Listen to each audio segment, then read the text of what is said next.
Pemirsa, tidak terasa gempa bumi dan tsunami Aceh sudah 14 tahun berlalu, namun memori kejadian yang maha dahsyat ini tidak akan hilang bagi masyarakat Aceh yang merasakan dan juga menjadi korban tsunami. Dan masyarakat Aceh selalu mengenang kejadian ini setiap tahunnya, seperti warga Jinib, ribuan jamaah Jinib Kabupaten Biren menggelar zikir dan doa untuk korban tsunami yang dipusatkan di Pantai Kuala Jinib.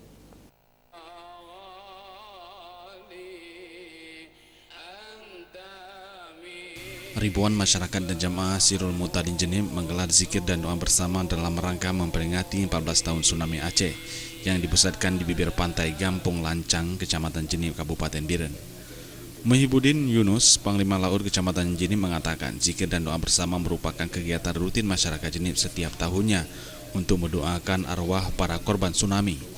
Acara kali ini hasil kerjasama Barisan Muda Umat dan Majelis Taklim Sirul Mutadin dan Muspika Jinib dengan dukungan Abia Rahul Mudi, Ketua BMU Pusat, untuk menjalin silaturahmi untuk semua kalangan di Jinib, mulai dari kalangan pemuda, eksekutif, legislatif, santri, lembaga adat, TNI, Polri, ulama, dan tokoh masyarakat yang ada di Kecamatan Jinib. Yang kita lakukan untuk mengenang tragedi 26 Desember 2004 yang lalu, kami masyarakat Jinib khususnya setiap tahun melakukan upacara sakrab memperingati hari tragedi tersebut yang disponsori oleh Lembaga Panglima Laut dengan kerjasama semua elemen masyarakat, termasuk pemuda Lancang Raya dan Batang Raya.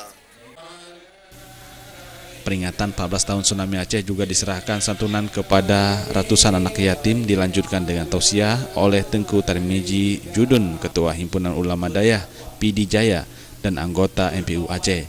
Dalam tausiahnya menyampaikan bencana tsunami Aceh merupakan teguran Allah SWT untuk masyarakat Aceh. Untuk itu, 14 tahun tsunami Aceh, ia mengajak para jamaah zikir dan masyarakat Aceh untuk lebih mendekatkan diri kepada Allah Ta'ala dan dijauhi segala musibah dan bencana di Aceh. Tim Liputan Aceh TV.